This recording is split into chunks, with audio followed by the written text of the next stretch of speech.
তাহলে এখানে কিছু ধারক সমন্বিত একটি বর্তনী দেওয়া আছে এবং আমাদেরকে বলা হয়েছে যে এ ও বি বিন্দুর মধ্যে তুল্য ধারকত্ব যদি 1 মাইক্রোফ্যারাড হয় তাহলে সি ধারকটির ধারকত্বের মান কত।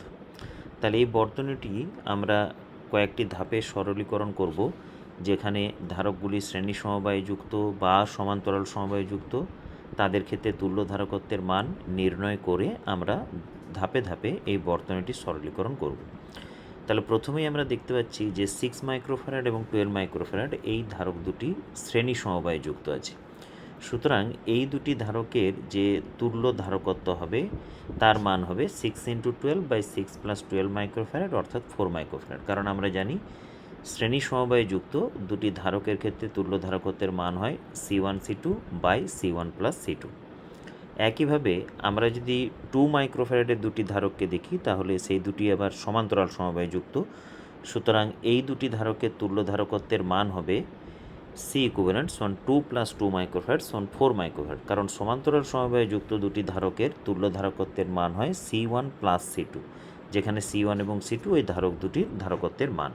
এই বর্তনীটির সরলীকরণ করে আমরা এই বর্তনীটিকে নতুন করে আঁকতে পারি এইভাবে, যেখানে 6 এবং 12 মাইক্রোফ্যারাডের ধারক দুটির পরিবর্তে আমরা 4 মাইক্রোফ্যারাডের একটি ধারক নিয়েছি এবং দুটি 2 মাইক্রোফ্যারাডের ধারকের সমান্তরাল সমবায়ের পরিবর্তে আমরা একটি 4 মাইক্রোফ্যারাডের ধারক নিয়েছি।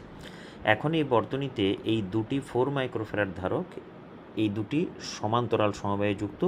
সুতরাং এই সমবায়টির তুল্য ধারকত্বের মান হবে 4 + 4 = 8 মাইক্রোফ্যারাড এবং 8 মাইক্রোফ্যারাড ও 4 মাইক্রোফ্যারাডের ধারক দুটি আবার শ্রেণী সমবায়ে যুক্ত।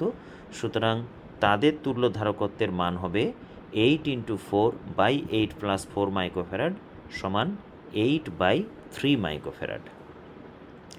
আমরা যদি এই সমবায়গুলির তুল্য ধারকত্ব দিয়ে বর্তনীটিকে আরেকবার আঁকি তাহলে বর্তনীটি হবে এই ধরনের, যেখানে দুটি 4 মাইক্রোফ্যারাডের সমান্তরাল সমবায়ের তুল্য ধারকত্ব আমরা 8 মাইক্রোফ্যারাড নিয়েছি এবং 8 মাইক্রোফ্যারাড ও 4 মাইক্রোফ্যারাডের দুটি ধারকের শ্রেণী সমবায়ের তুল্য ধারকত্ব আমরা 8/3 মাইক্রোফ্যারাড নিয়েছি। এখন এই বর্তনীতে 8 মাইক্রোফ্যারাড এবং 1 মাইক্রোফ্যারাড এই ধারক দুটি আবার শ্রেণী সমবায়ে যুক্ত। সুতরাং এদের তুল্য ধারকত্ব হবে 8 × 1/8 + 1 মাইক্রোফ্যারাড সমান হচ্ছে 8/9 মাইক্রোফ্যারাড। সুতরাং বর্তনীটি এখন আমরা এইভাবে আঁকতে পারি, যেখানে 8/3 মাইক্রোফ্যারাড এবং 8/9 মাইক্রোফ্যারাড এই ধারক দুটি আবার সমান্তরাল সমবায়ে যুক্ত।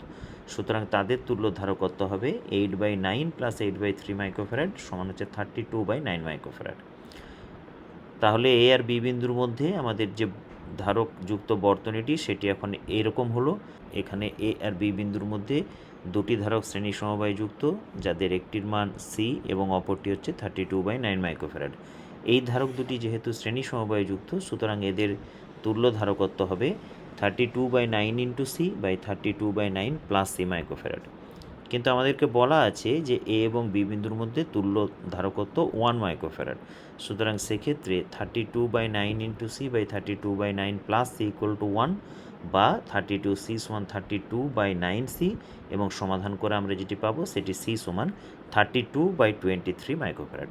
সুতরাং সি ধারকটির ধারকত্বের মান 32/23 মাইক্রোফ্যারাড হলে এ এবং বি বিন্দুর মধ্যে তুল্য ধারকত্ব 1 মাইক্রোফ্যারাড হবে।